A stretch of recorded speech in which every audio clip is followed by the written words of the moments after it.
Hello, everyone.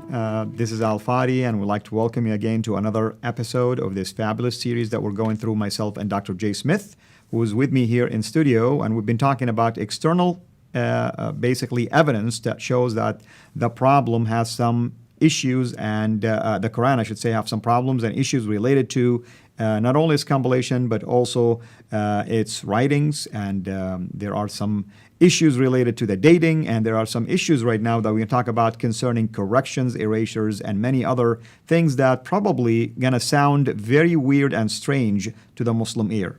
Dr. J. Yeah, thank you. This is good. We've always said that this is not our research, and we're very clear that you and I have not done the research. That's correct. You will be doing research on this area, but what we're doing in our job is to make sure that this research gets down into the public sphere, gets down to the laity, gets down to where people can hear it. That's why we're doing these videos. That's why all of the work that I do is to communicate what the researchers are finding.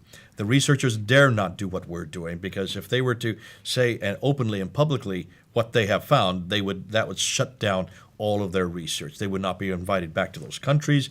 There would be death threats possibly on them. And so that's why we, in some ways, have a unique job, a unique responsibility to get this out to the wider world. Correct. So just to make that caveat so everybody knows, this is not my research, it's not your research. Absolutely. And the material we're going to work on now with this episode, if you look at the slide, has been done by Dr. Dan Brubaker. Dr. Dan Brubaker is a scholar who decided to go around and find out, looking at the earliest manuscripts, to find out if there are any changes, corrections. And to the manuscripts. To the manuscripts, the earliest manuscripts.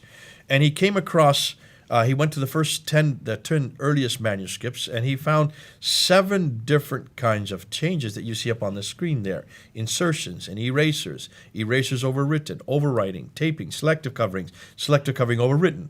He wanted to find out he was thinking maybe 10, even 5 would do enough damage. Because what you're saying then, this is no longer eternal. It could not have been sent down by God. God Right. did not preserve it. If there was a Muhammad who did write it down, why then was it changed? Even one change would destroy any notion that there was no human intervention. Correct. And that change, that the idea that it has never been changed, would be challenged. So he was looking for these kind of corrections. Now let's look and see what he did. I introduced this material back in 2014, so it's almost 4 years old, what I'm going to introduce today. Nothing new, but nonetheless, absolutely powerful. He found 390 insertions. Insertions alone.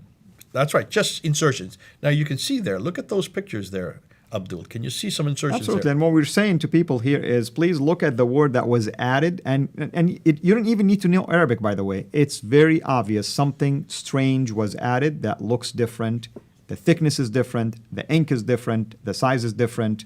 And these are later insertions. Here's an example in the Topkapi manuscript with Surah 66, verse 8. On the left side, I'll read it, and you can read what the Hafs says today. On the left side, the Topkapi there says, O ye who believe, repent unto you give by it sincerely, until you give by it sincerely. that's right. Now, that has been changed to... And the word, basically, Allah was added. That's there one of you it. can see. Can you see the word Allah added on the left-hand side? That's you right. can see it's too small, isn't it? That's right. Completely different script. And a different color also. Even All a right. different color. So that's been added. The word Allah, the name of God, has been added to the script. Here is another insertion. In this case, it's chapter 3, verse 47. What was added is what he wills. Mayasha. He creates what he wills. And there it is above the word. Can you see it above the word? We've circled it in red there. That's right. Another example of insertion. This is in Surah 2, Ayah 137. Bimitli. You can see the bimitli has been kind of squeezed in there between 2 other letters. Yeah. You can see it doesn't fit. And we've circled it in red to show that this is a much later insertion. Here's one from the Bibliothèque Nationale. It's chapter 23, verse 86. And there you can see the word is above, isn't it? It's right above the line itself. Yeah, the verse used to read, say, who is the God of the heavens and the earth? the heavens and a great, basically, a throne, and it was added, who is the God of the seven heavens. So there, Al-Saba is added, the seventh heaven. And I want to emphasize, Muslims believe there are seven heavens, but we can see here that it was added as a later time. At a later time. Now, as we're doing this, can you see what's going on here? They're standardizing the text, aren't they? And also theologically, they're fixing certain issues or maybe developing new theologies. So we're watching the development of the Quran in these these examples that we're giving. Here's another one, chapter 49, verse 50. You can see they believe, and also now, what does it say in the 1924 text? The believers. So you can see again.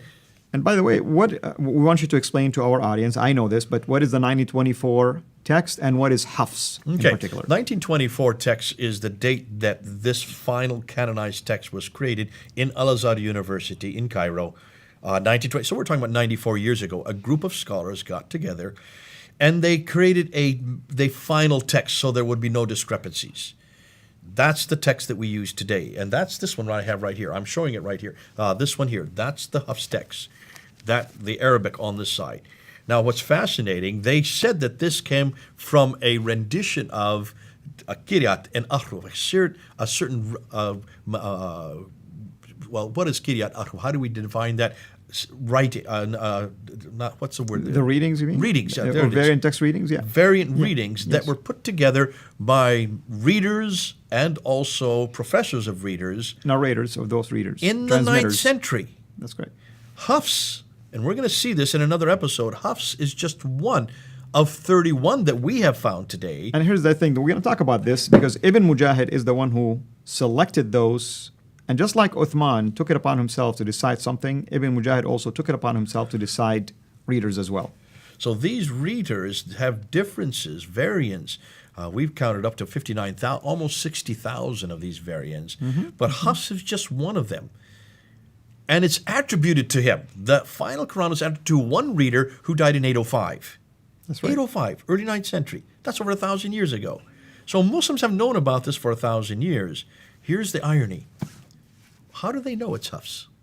Where is Hafs' manuscript? There isn't any such thing as Hafs' manuscript or original Hafs' manuscript. We don't have his manuscript. It's all orally. That's right. It's all what we think or is attributed to him. So that's the 1924 Hafs text. That rendition has only been around since for about 94 years. And here's another thing, Dr. J. Isn't it true that if you go to the introduction for the 1924 Cairo edition, they tell you clearly that they did not rely on any manuscripts? That's right, they did not. It was only on the Kiryat and Ahruf, in this case, choosing one out of 37, really, that we've only found 31 of them. There will probably be, we're still looking for about another 6 that we have found in local stores around the Middle East. So they are there. It's not that these are being hidden. We can find them. So now we get 390 erasers. Now take a look at there. Can you see the erasers there?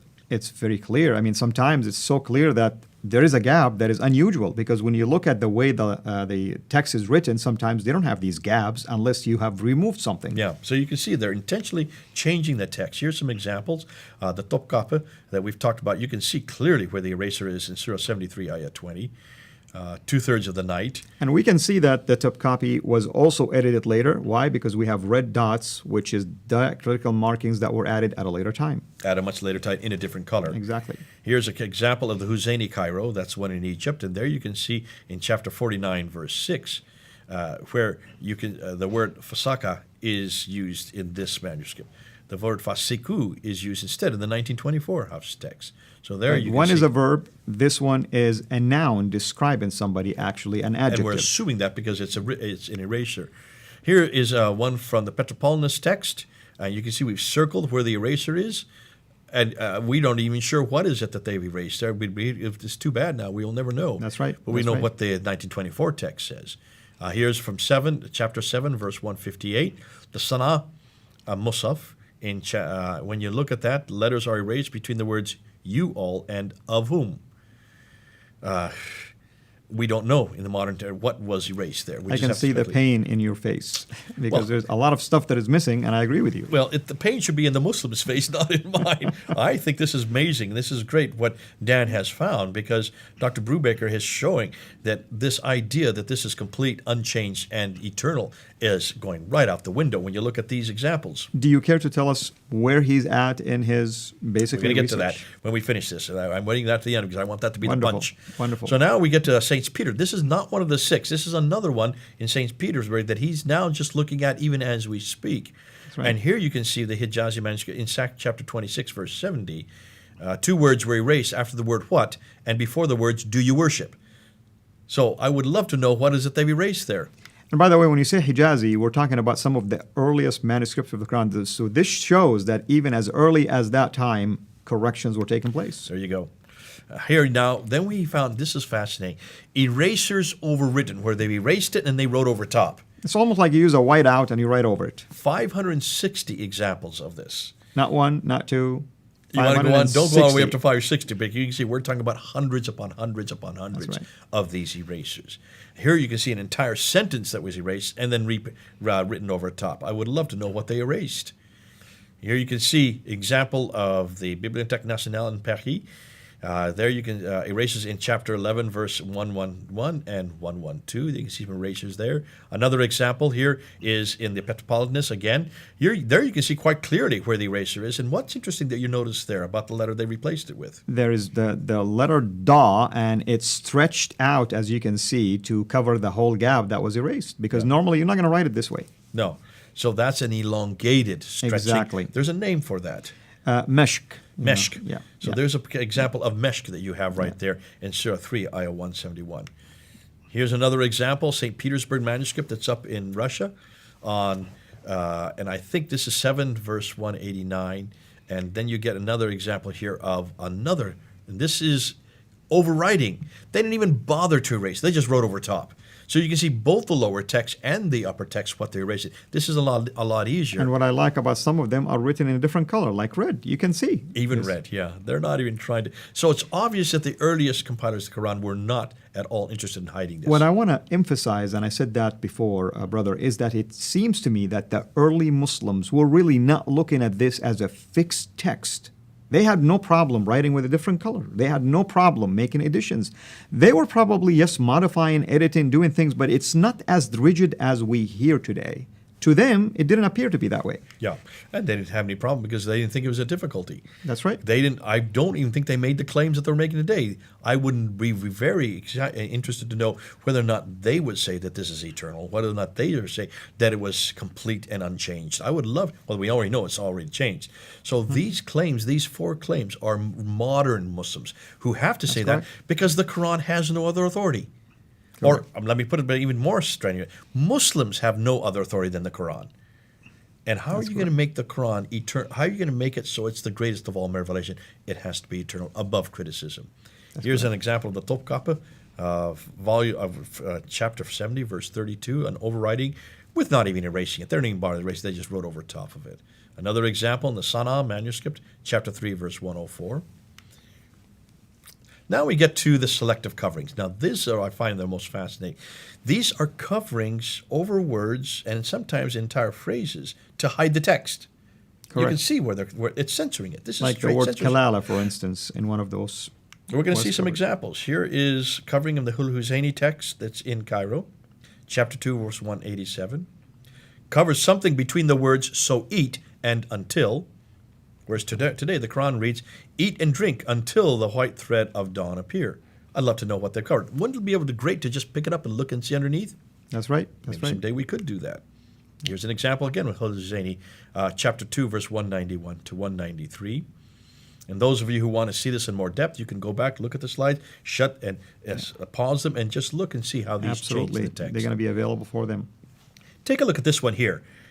How many different coverings do you see on just one page? A lot. I see 1, 2, Starting 3, from every 4, line, every line 5, has- 6, almost 7 different coverings. It almost makes it almost absolutely haphazard to read it when you have that many coverings. Then we get to selected coverings overwritten. So here they have covered it, and then they've written over something over top. 210 that Dan gave me back in 2014. And other things that he came up with were these tapings. These are tapings. Now look at the one on the left-hand side. He saw the taping at the top, thinking that maybe it's there to something had been damaged. But when he looked on the back side, there's no damage whatsoever. So it's obviously that they were not trying to repair anything. They were covering up words, complete words. And what's more, when you look at all the words around it, it fits the standardized text today. Correct. If you look at the one in the middle and the one on the right-hand side, you can see quite a few coverings there. In the one in the middle, I see at least 4 coverings. The one on the right-hand side, I see 1, 2, 3, 4, 5, maybe 6 different coverings on just that one page. That's correct. So, 2,200 corrections in total. Wait, you said Dan was looking for 5, maybe 10. I know, and this is in 2014. Guess what they're up to today? Over 4,000, double that number. Double even this number. That's when we just phoned him up just a little while ago. Now they're up over 4,000 corrections that they have. We're going to be going for years looking at all these corrections. It's going to take an awful long time to unpack them, to look at them, to try to see how they change the text, how they change the meaning. This idea that this is a perfect Quran that's never been changed, what are you going to do? That they all, and here's what's really fascinating. When he looked at them, he noticed that these corrections do not just happen at one period. They continue up through the 8th century, up through the 9th century.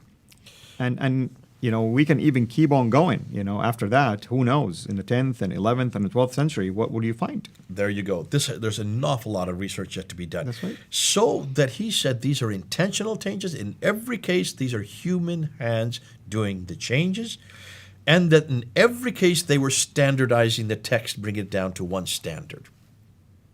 Now tell me if that's not human intervention. Absolutely. And once again, like I said, it seems to me that the early Muslims did not view the text with the same rigidity that we see today. Okay. Well, my conclusion already, you can see where I'm going to go with this. We've now looked at the 2 different compilations. We've now looked we've looked at the 6 earliest manuscripts, and now we have just gone through the corrections. 2,200 corrections that we looked at in 2014, up to over 4,000 corrections. Insertions, deletions, coverings, tapings, without even erasers, writing over top, and also coverings written over top. Tapings as well. To me, Al-Fadi, what does it say? Well, I'll tell you what it says to me. It says that this is not from God, this is not from Muhammad. These corrections, from what Dan has found, continue in these manuscripts up until the 9th century. So when was the Quran finally written down? When was it written down? Obviously, more research is being done and more research has been done, and we will continue to collect data to try to come up with a date. But it seems to me, based on what you're saying, it's at least 200 years so far that we're talking about. Before we do that, I want to go and look at one manuscript in particular. We're going to do that in the next episode, and that is a Sanaa. We're going to look at this palimpsest that you mentioned earlier. And give us a teaser so that the people know why they need to watch the next one. This is probably the most problematic of the manuscripts because it has 2 different layers. This is the one discovered in 1975, and now the ink is starting to bleed through. But more than that, when they put it under ultraviolet light, they can separate it. And they're looking at these 2 different layers, and they're finding that they do not match. Wow.